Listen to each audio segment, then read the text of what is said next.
según la teoría general de los MASC, es decir, de los mecanismos alternativos de solución de conflictos, ¿cierto? Según la respuesta, según la teoría de los MASC, es que al arbitramiento se llega a través de compromiso o cláusula compromisoria.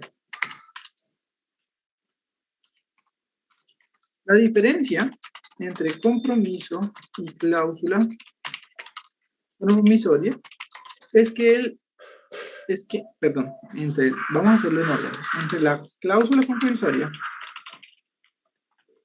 y el compromiso es que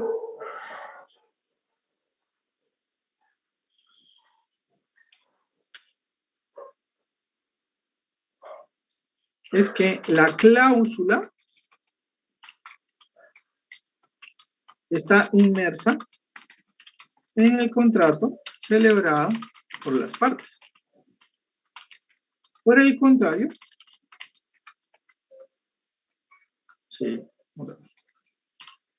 incluso antes de surgir el conflicto que se quiere someter a arbitramiento. Por el contrario, el compromiso surge expuesto. ¿Sí? Vamos a acordarnos como abogados cómo es que se dice antes o después. Ya.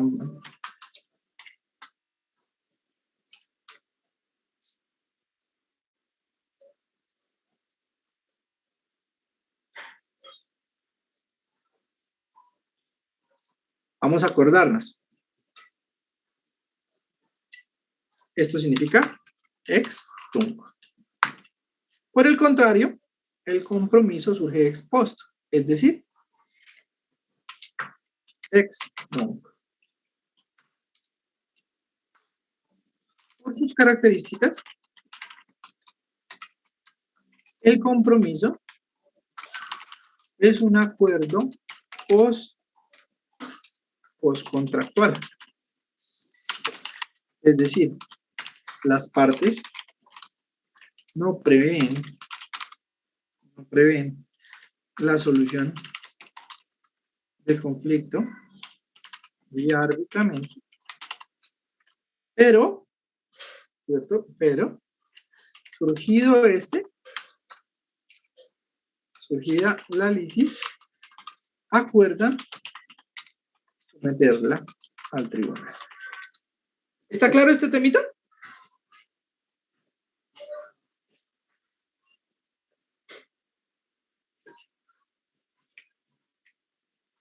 En materia laboral, ¿sí? La cláusula compromisoria está considerada como ineficaz.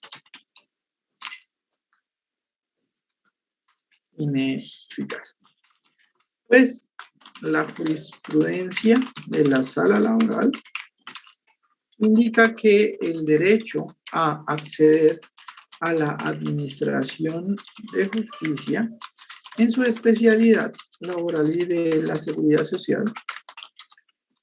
Y la seguridad social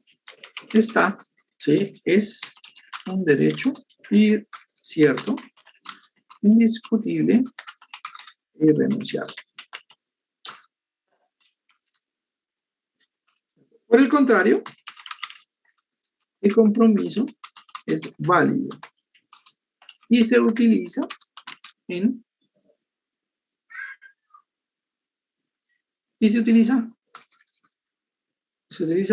sobre todo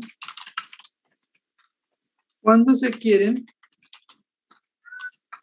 establecer mecanismos alternativos de solución de conflictos en materia de convenciones colectivas o actos colectivos. Entonces, fíjense que como las convenciones colectivas están llamadas, ¿sí?, a generar nuevos derechos, pues lo que normalmente hacen las partes cuando hay derechos en una convención colectiva es que cuando existan esos derechos, cuando existan conflictos sobre esos derechos, pues los conflictos sean sometidos a un tribunal de arbitramiento y así lo pactan en la convención. Por ejemplo, la convención colectiva de Ecopetrol prevé un tribunal de arbitramiento para determinados asuntos en ella contemplados.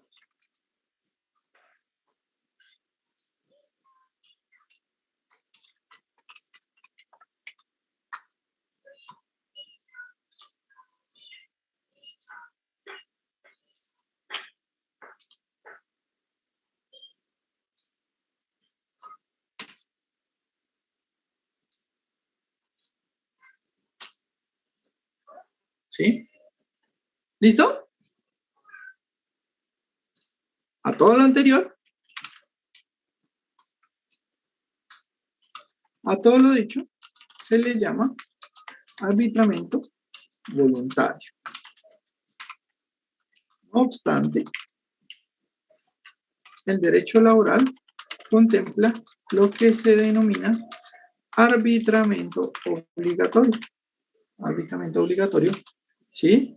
Previsto en el artículo 452 del Código Procesal del Trabajo y la Seguridad Social. Vamos para aquí, veamos.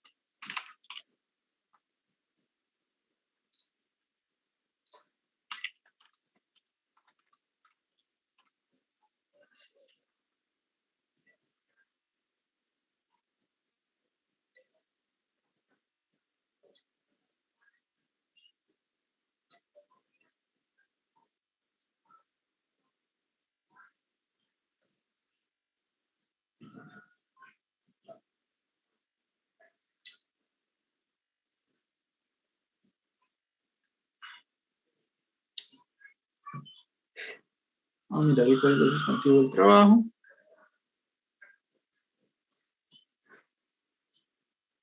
(452).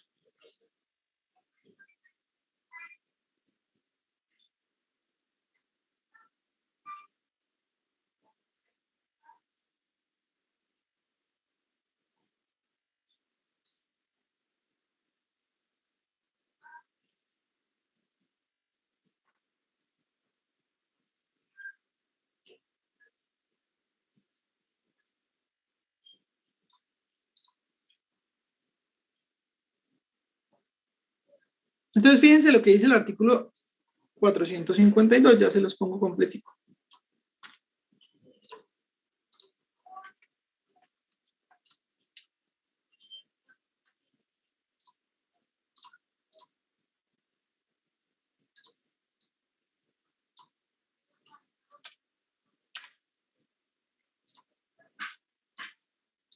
Les dice, serán sometidos a arbitramiento obligatorio los conflictos colectivos de trabajo.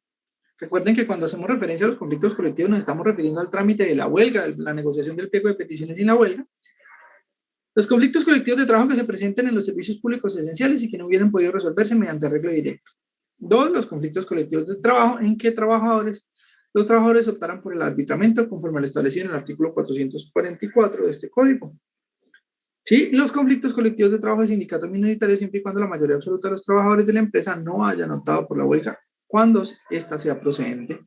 Y los conflictos colectivos en otras empresas podrán ser medios de arbitramiento voluntario por acuerdo de las partes. Esto lo podemos eliminar. Entonces vean que existe en derecho laboral la posibilidad de acudir a un arbitramiento voluntario o un arbitramiento obligatorio en determinados casos. ¿Cierto? Mientras el arbitramiento voluntario en materia laboral puede facultar a los árbitros para pronunciarse en derecho o en equidad. El arbitramiento obligatorio es necesariamente en equidad. Así las cosas, proferido un laudo, el recurso de anulación, vamos a hacer una notación aquí, antes denominado de homologación, procederá contra este. Una última diferencia es que si el laudo es producto de arbitramiento voluntario, conocerá de la anulación el Tribunal Superior de Distrito Judicial,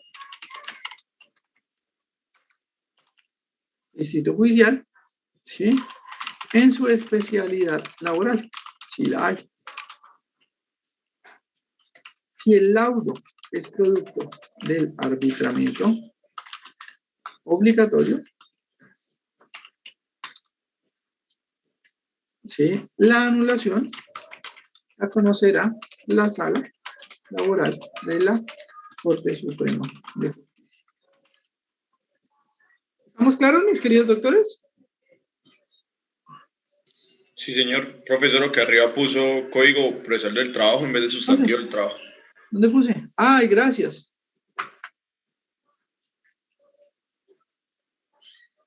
¿Listo?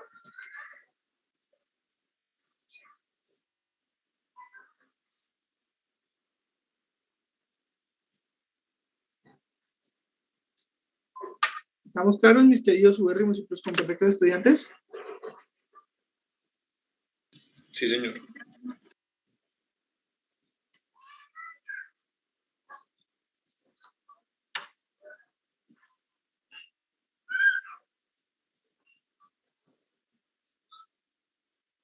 Sí, bien. Entonces, artículo segundo, numeral 9. Sí, numeral 9 del Código Procesal del Trabajo y de la Seguridad Social.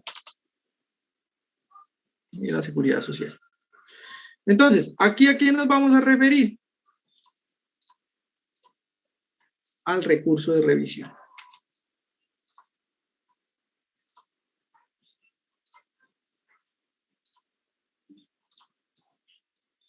¿Sí? Y tendremos que decir que el recurso de revisión tiene origen en la legislación penal y está previsto y está diseñado para aquellos casos donde para obtener, donde existe sentencia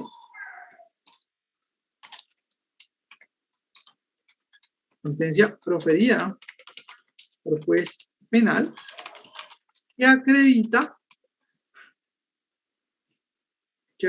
la comisión de actos delictivos para la consecución de una sentencia favorable. Por ejemplo, es al revés. Verbigracia, prevaricato,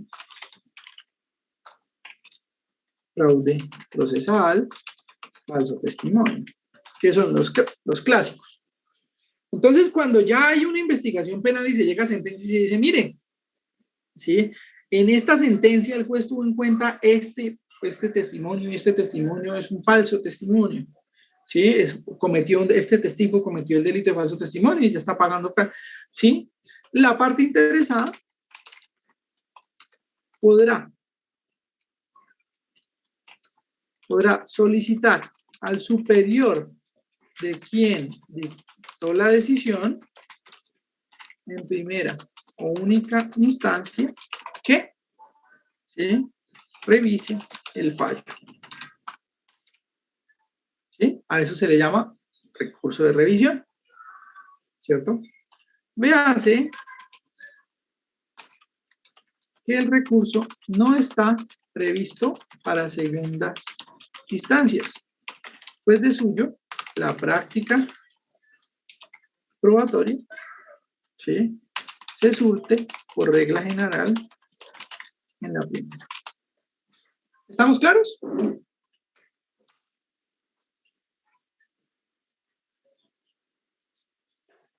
Artículo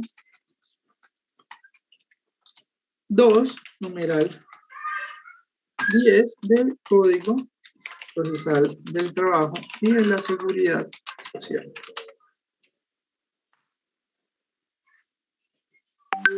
¿Me van siguiendo, mis queridos doctores? Sí, señor.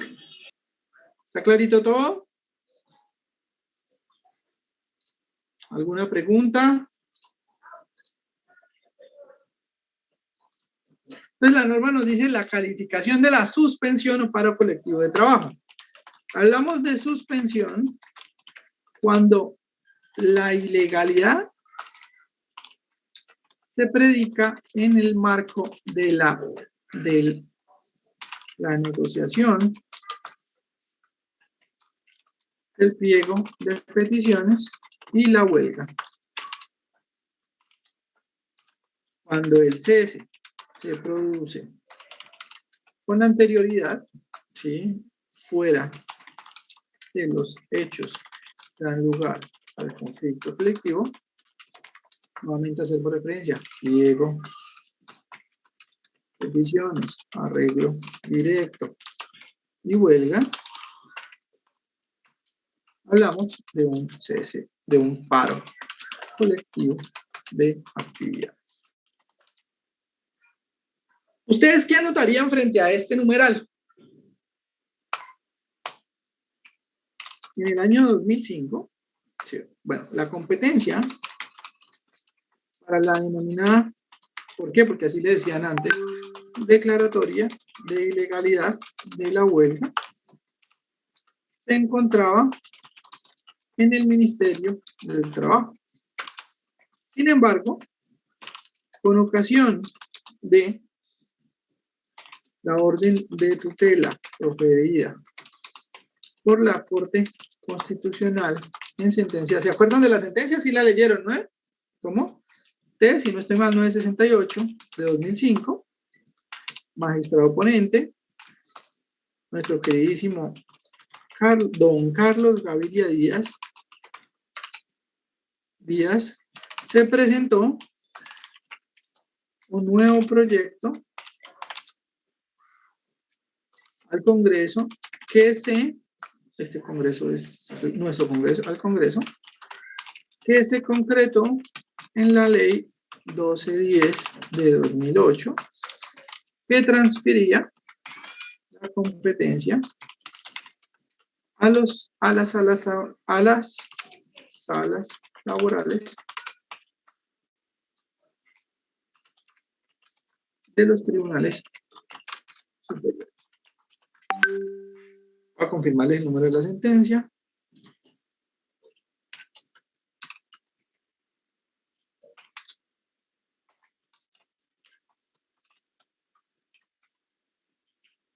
¿Recuerdan la sentencia?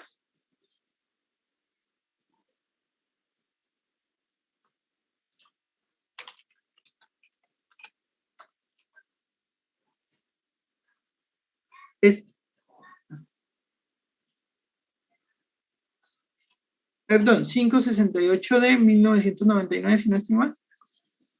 ¿La tienen ustedes en la cabeza? Como ustedes la leyeron la semana pasada. Sí, profe, es la 568. Ah, bueno, 568 de... Ush.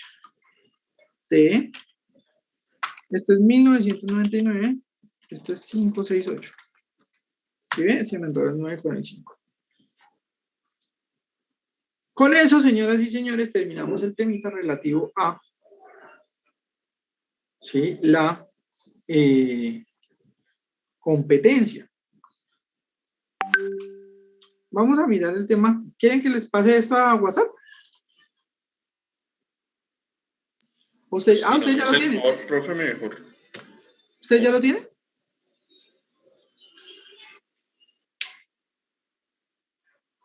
Lo que pasa es que queda como largo, ¿no? Pues a final de clase me acuerdan de pasárselo a Word y pasarle en WhatsApp. Listo, profe.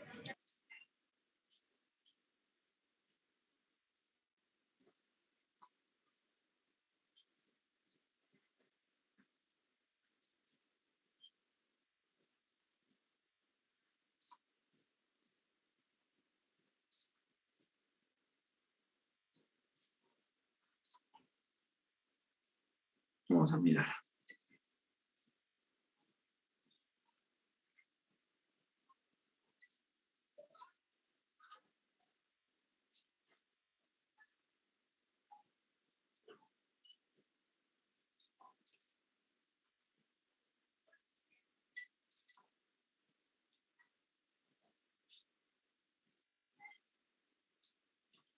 ¿Qué es eso?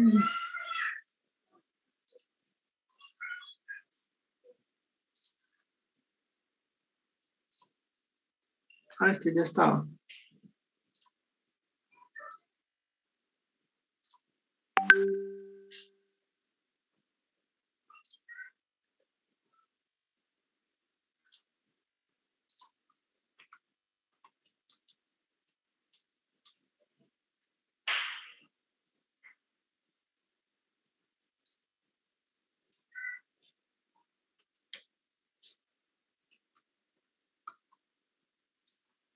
Todavía les estoy compartiendo el Word. Todavía les estoy compartiendo el Word, queridos Sí, señor. estudiantes.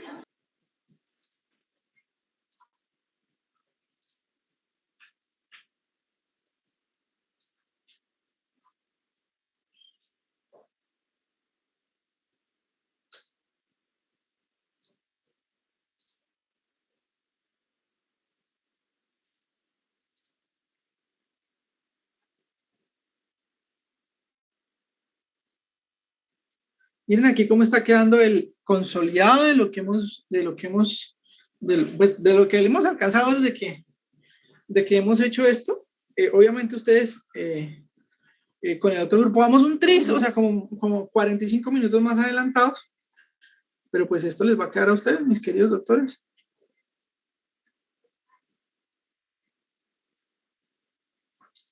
Ahora, el tema que vamos a desarrollar es el siguiente.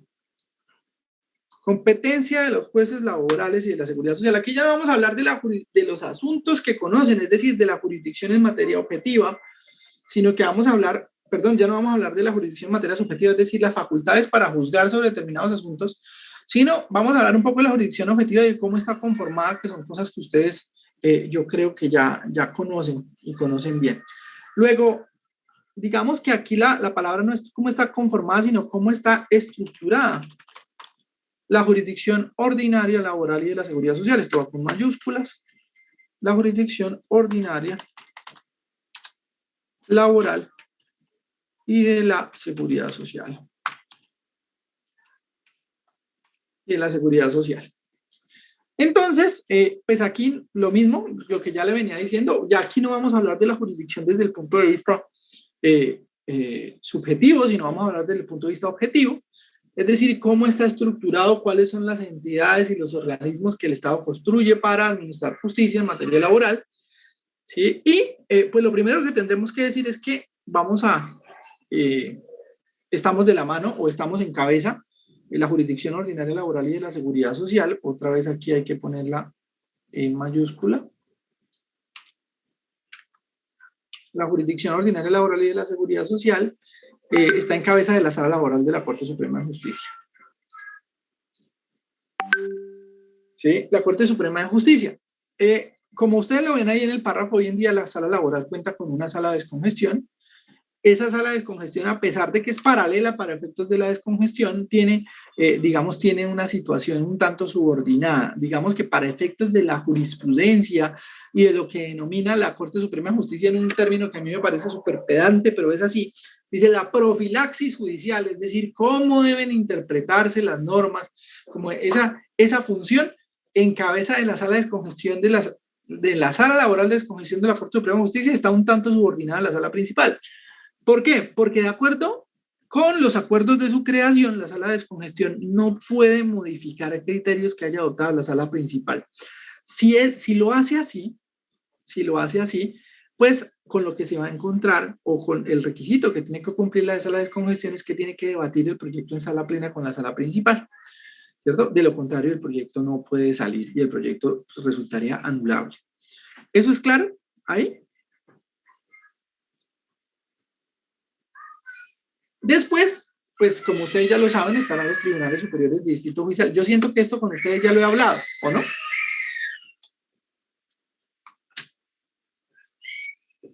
mis queridos doctores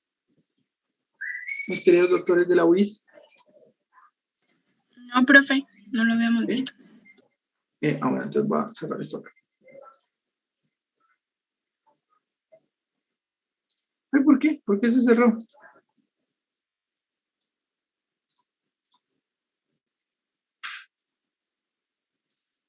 ¿Lo pongo más grande? ¿Les parece si lo pongo más grande?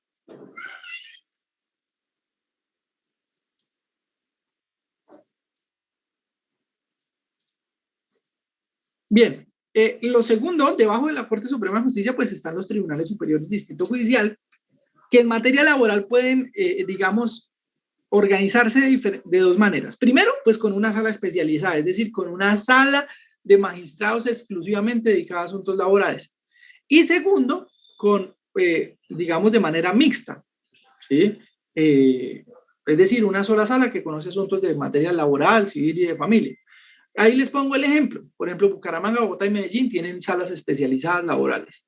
Por el contrario, ¿sí? Villavicencio, Montería, Pamplona, San Gil tienen salas mixtas, ¿sí? Y los magistrados conocen de diferentes asuntos. Ahora, cosas que ustedes ya saben desde el punto de vista de la organización judicial. Debajo de los tribunales superiores, pues están los jueces del circuito, que para el caso de la laboral se llaman jueces laborales del circuito. ¿Sí? Antes se denominaban jueces del trabajo. Antes denominados jueces del trabajo. Jueces del trabajo, ¿sí? Donde no hay jueces laborales del circuito, pues conocen los jueces civiles del circuito y en defecto de estos, pues los jueces promiscuos del circuito. ¿Eso es difícil? ¿Eso está difícil, mis queridos doctores?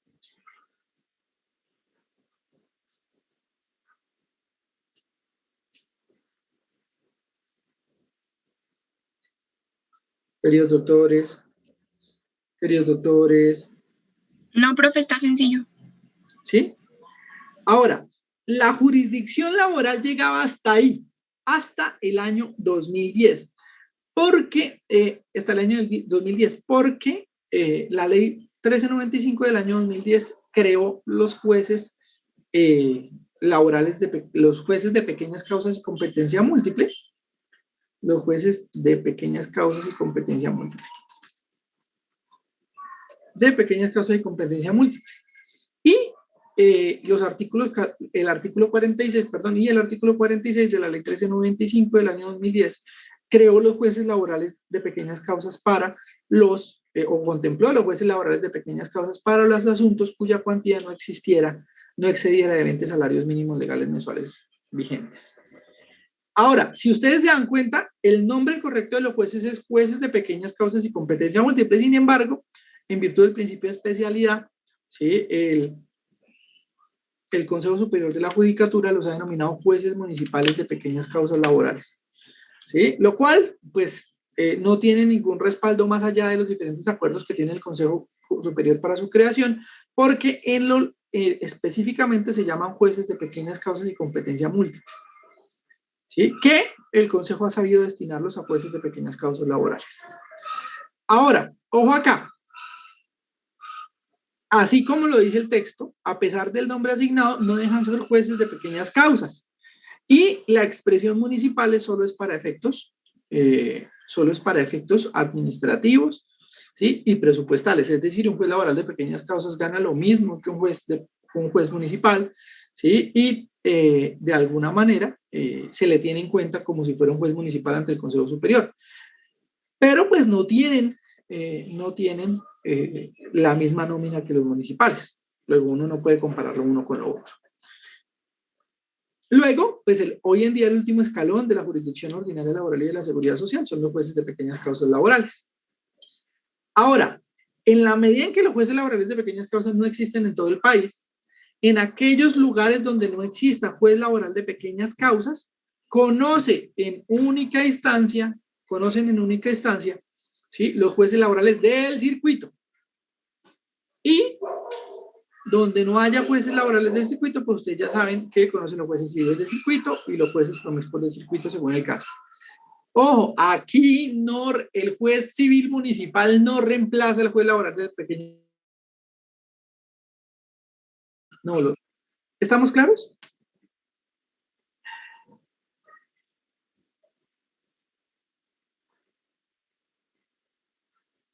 Doctores,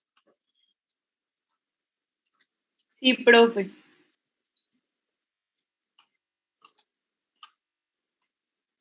¿listo? Ahora, ¿cómo se distribuye la competencia en los jueces magistrados de la jurisdicción ordinaria laboral y de la seguridad social? Por favor, les voy a pedir que en un tiempo que no exceda los 5 o 10 minutos, es decir, The las time 6 y is 10, den una lectura de los artículos 6:00 5 a 12 del p.m. Código Procesal del Trabajo y la Seguridad Social. Por favor.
¿Listo, doctores? ¿Ya?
Señor.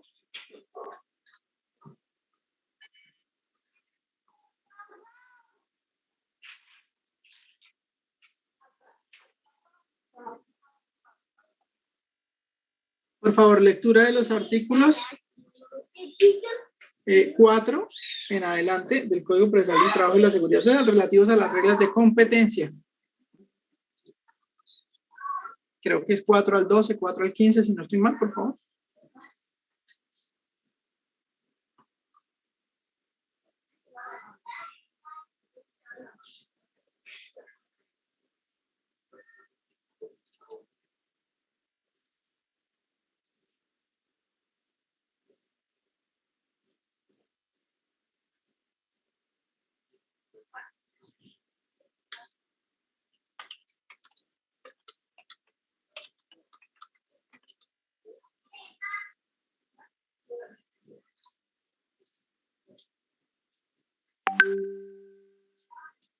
Doctores, les acabo de enviar una sentencia que deben tener en cuenta a sus correos registrados en la UIS, una sentencia que deben de tener en cuenta para la hora de desarrollar el taller de clase que les queda hoy. ¿Está claro?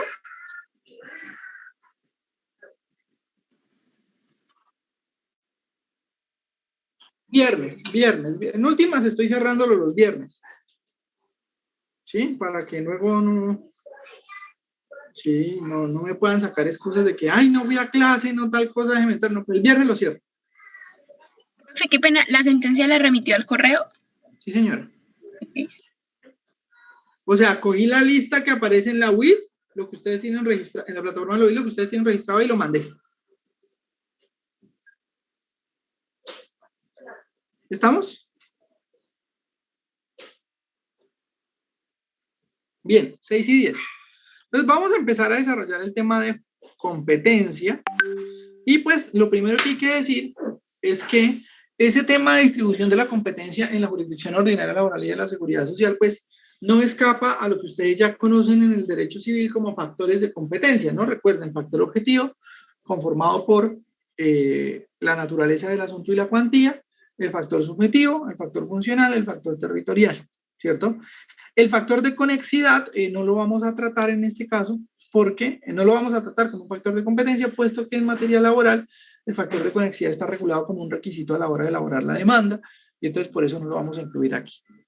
En esta tablita ustedes que van a encontrar es una tablita que nos vamos a encargar de ir desarrollando de a poco, ¿sí? Y es esta tablita lo que va a hacer es permitirnos organizar que de acuerdo a esos factores, entonces por ejemplo aquí a la derecha está el factor objetivo, naturaleza del asunto, factor objetivo cuantía, y luego subjetivo, funcional y territorial, nos va a permitir identificar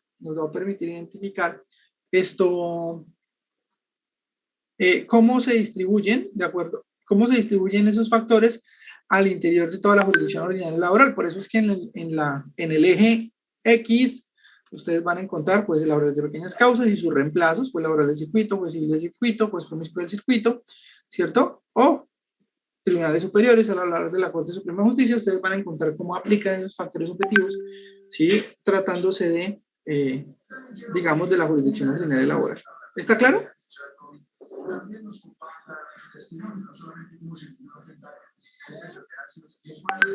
Doctores. Sí, señor.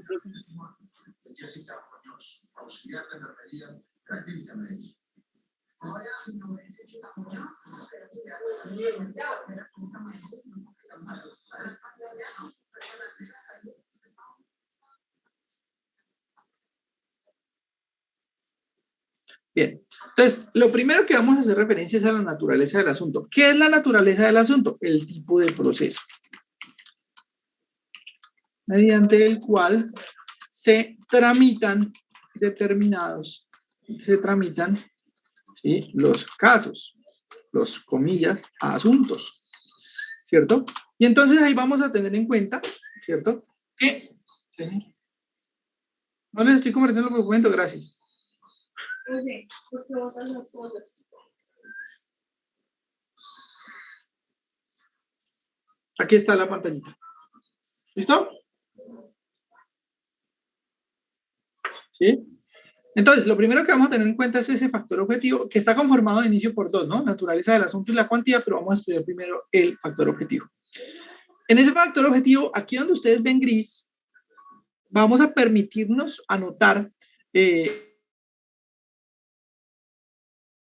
en materia de jurisdicción constitucional, porque también tenemos que tener en cuenta que hay asuntos de la jurisdicción constitucional, es decir, en sede de tutela, que hoy en día, ¿sí?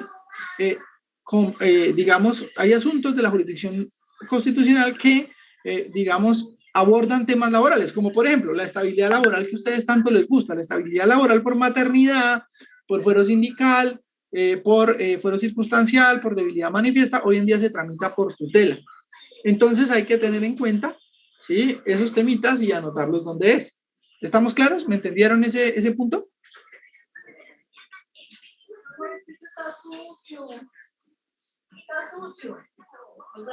¿Me entendieron? ¿Me entendieron? Sí, profe. Bien, entonces, quiero que ustedes tengan presente que todos los jueces laborales, indistintamente de su categoría, conocen de procesos ordinarios. Lo único que ustedes tienen que tener en cuenta es que, digamos, la Corte Suprema de Justicia conoce el proceso ordinario cuando está en casación. ¿Estamos claros?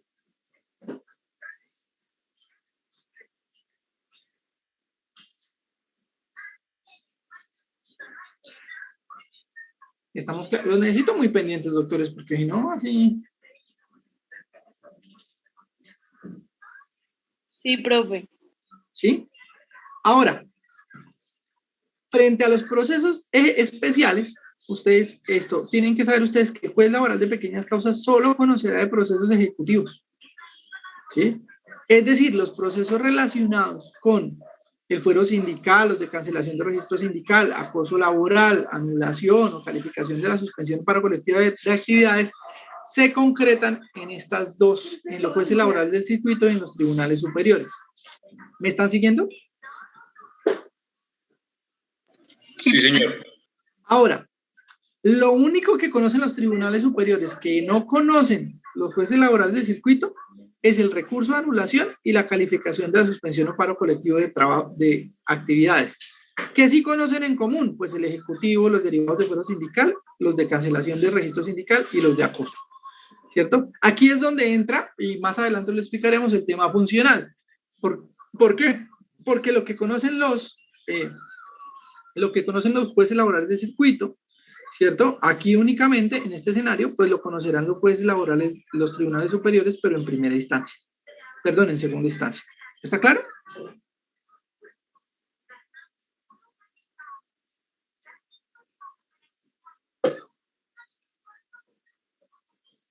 ¿Está claro, queridos doctores? Sí, señor. Ahora, fíjense lo siguiente. Ya en el escenario de la Corte Suprema de Justicia, ustedes tienen que saber que los procesos especiales no tienen casación y que los únicos procesos especiales que llegan a la Corte Suprema de Justicia son el recurso de anulación y la calificación de suspensión o paro colectivo de actividades. Les hago una pregunta, queridos doctores. ¿Cuál es la diferencia? ¿Sí? ¿O qué hace que un recurso de anulación lo conozca el Tribunal Superior y otros recursos de anulación los conozca la Sala Laboral de la Corte Suprema de Justicia? ¿Cuál es la diferencia? No, ya lo dijimos hoy en clase. Para probar si me estaban poniendo cuidado.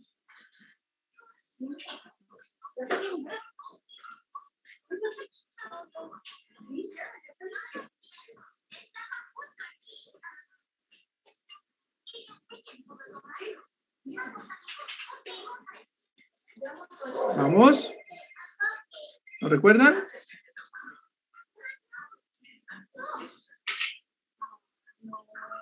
Profe, lo de cuando son obligatorios o voluntarios. Bueno, entonces recuerden que cuando el recurso de anulación tiene origen en un arbitramiento voluntario, pues el competente será el Tribunal Superior de Distrito Judicial de Bucaramanga. Perdón, aquí de Bucaramanga, pero el Tribunal Superior de Distrito Judicial. En cambio, cuando el arbitramiento tiene origen en un arbitramiento obligatorio, el competente para el recurso de anulación será la Sala Laboral de la Corte Suprema de Justicia. ¿Estamos claros? ¿Sí? En materia de tutelas, y decimos, reiteramos, incluimos las tutelas porque hoy en día las tutelas también pueden enmarcar asuntos laborales, pues los jueces de pequeñas causas conocerán de tutelas contra entidades del orden municipal y departamental. En cambio, las entidades del orden nacional quedaron radicadas a partir del año 2017 en el juez laboral de circuito, salvo las personas que están establecidas en el numeral 3 del decreto 1893 del año 2017, que son el presidente, el contralor, el procurador, el fiscal general, el registrador nacional, el defensor del pueblo, el auditor general y el contador general de la nación. Ellos, ¿cierto?, tienen su competencia en primera instancia en los tribunales superiores. De resto, todo se ubica en, digamos, los tribunales superiores, perdón, en los juzgados laborales de pequeñas causas y los juzgados laborales de circuito. Esa distribución en el año 2017, ¿qué se hizo? Pues porque los tribunales superiores a cada rato terminaban conociendo de todo lo que fuera nacional, ¿cierto? Y entonces lo que hizo fue descongestionar tanto la Corte Suprema de Justicia como los tribunales y pasarles esa competencia a los jueces de pequeñas causas y a los jueces laborales de circuito. Como si ya no hubiera suficientes asuntos que conocen los jueces los jueces de pequeñas causas y los laborales de circuito, pues les chantaron otro. Ojo acá. Ojo acá. En materia de la competencia objetiva, ahora vamos a hablar un poco de el grado jurídico, de la cuantía. de la cuantía. Dame un segundo, yo copiar algo acá.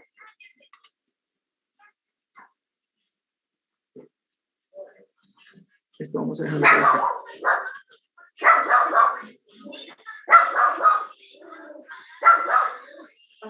Listo.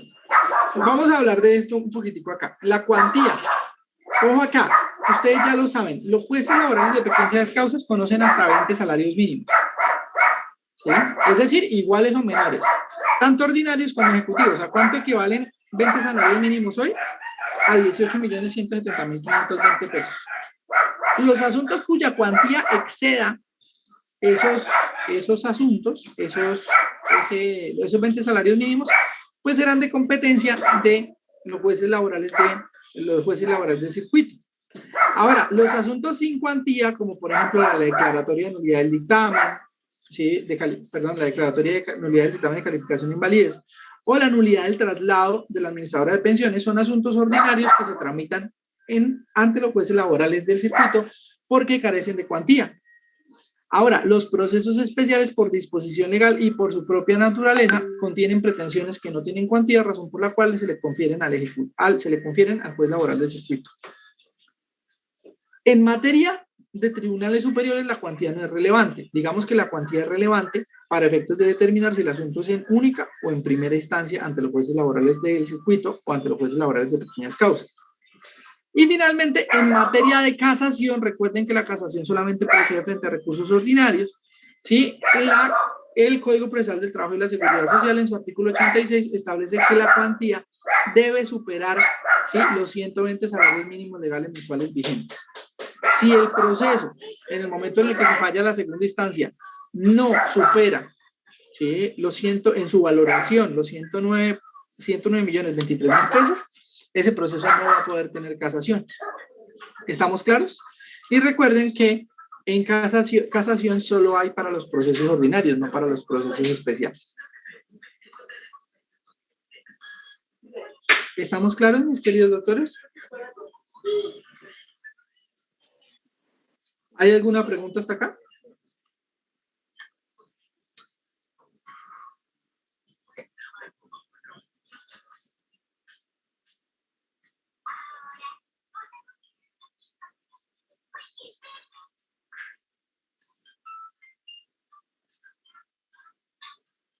¿Hay alguna pregunta, mis queridos doctores?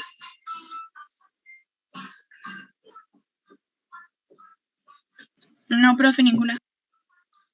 Bien.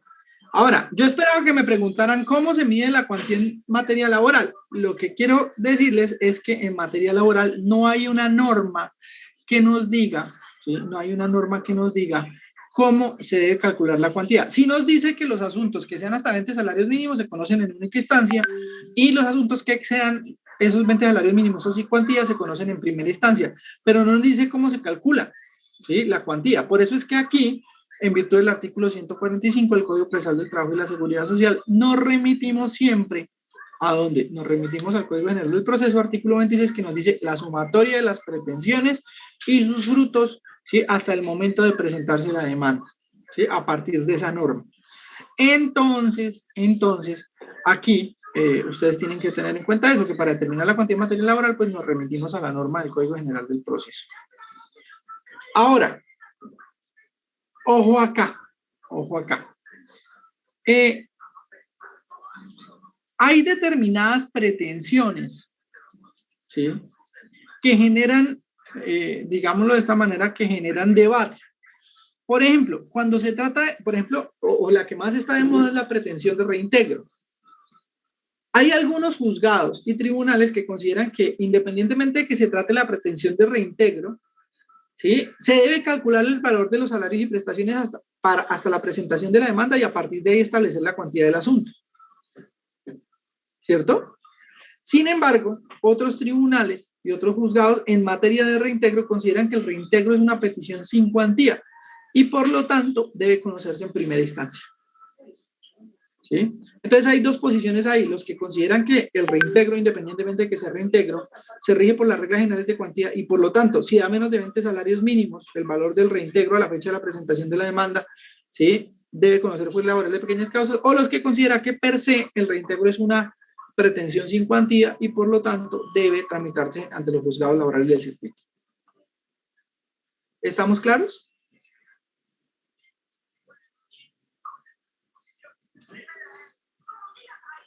Sí, señor. El factor subjetivo, recuerden que es aquel que obedece, ¿sí?, a la naturaleza de los sujetos, que en materia laboral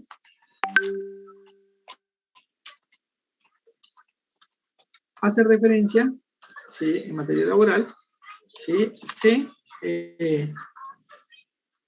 se centra en el demandado. Entonces, si ustedes van a ver los artículos 7 y 8 del Código Procesal del Trabajo y la Seguridad Social, se van a ver que hay una competencia subjetiva de los juzgados laborales de circuito si se trata de procesos contra la nación y contra el departamento. ¿Por qué no hablamos de los municipios? Porque en los artículos 7 y 8 dice que conoce el juez laboral de circuito sin consideración a la cuantía, y esa expresión no la hace cuando se refiere a los municipios. Váyanse al artículo 6 del Código Procesal del Trabajo y se van a dar cuenta que dicen conoce, ¿sí?, el juez laboral del lugar donde se prestó el servicio, y no dice más. Es decir, no dice sin consideración a la cuantía, lo cual permite deducir a los jueces, ¿sí?, que el legislador no quiso someter los asuntos de los municipios a un privilegio por razón de ser el municipio o a un privilegio por razón de la cuantía, como si lo hizo con la nación o con el departamento. ¿Estamos claros ahí, doctores?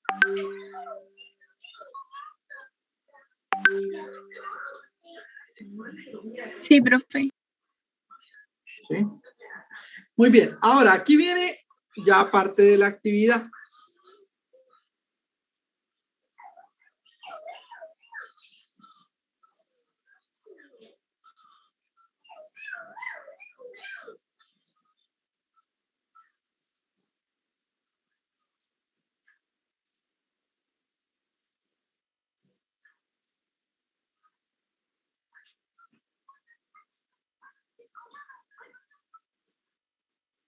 ¿Sí? Yo les envié a ustedes una sentencia. ¿Ya la recibieron?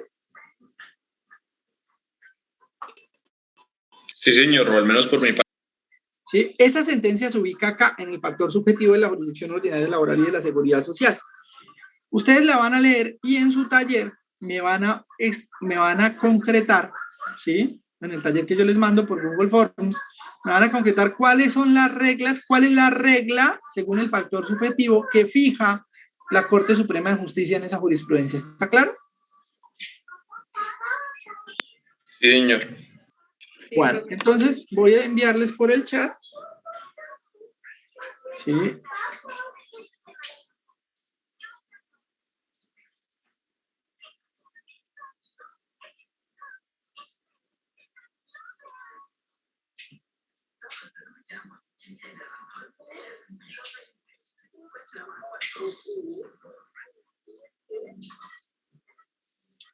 Voy a dejarles de compartir pantalla. Y en el chat ahí les dejo el vínculo. ¿Ahí lo recibieron? Sí, profe. ¿Sí? Entonces ya con ese vínculo pueden irse a leer su jurisprudencia y empiezan a responder el examen. O el examen no, el ejercicio, que ya con eso pues entonces quedamos listos por el día de hoy.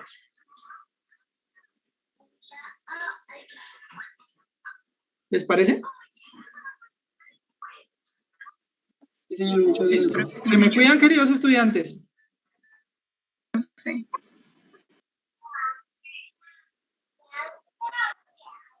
Sí, la jurisprudencia ya se las mandé a sus correos WIS, a los que tienen registrados en la página de la WIS. Profe, porfa, no olvide enviarnos el Word que dijo que le recordáramos al final de la clase. Ay, gracias, sí, ya, un momentico.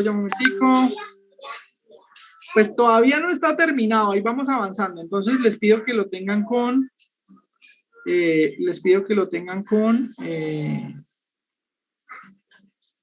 cautela, ¿no? Pero es que por aquí, voy a enviárselos por WhatsApp, ¿sí? Denme un segundo.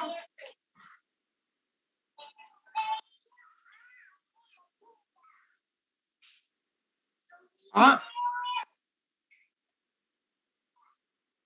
Sí, no porque quiero que estén pendientes. No porque si no tan bacano, ni apuntes toman. Vagabundos. O sea, no se sientan en un pupitre porque más de uno debe estar acostado. Seguro. Sí, y ahora tampoco apuntes y la clase les queda grabada. No jodas.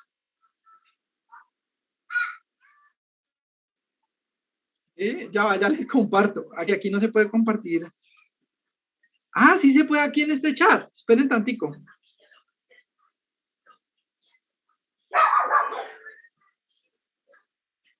Ah, pero toca tenerlo en... No se puede. Denme un segundo ya. Voy a meterme por WhatsApp, ¿sí?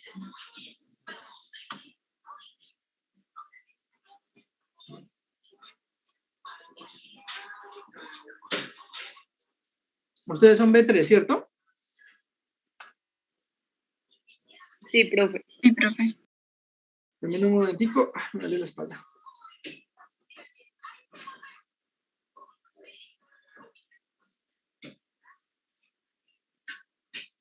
Denme un segundo.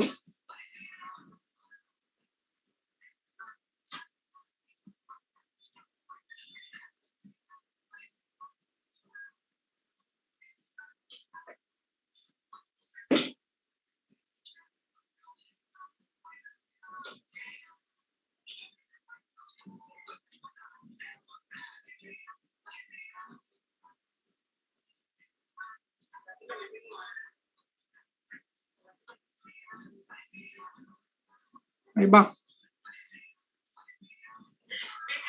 Ahí ya está otra vez. Ahí las quedó ya consolidado con el que tienen de la semana pasada, ¿no?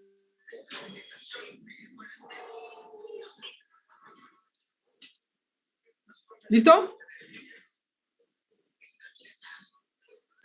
Listo, profe, muchas gracias. Se cuidan. Chao.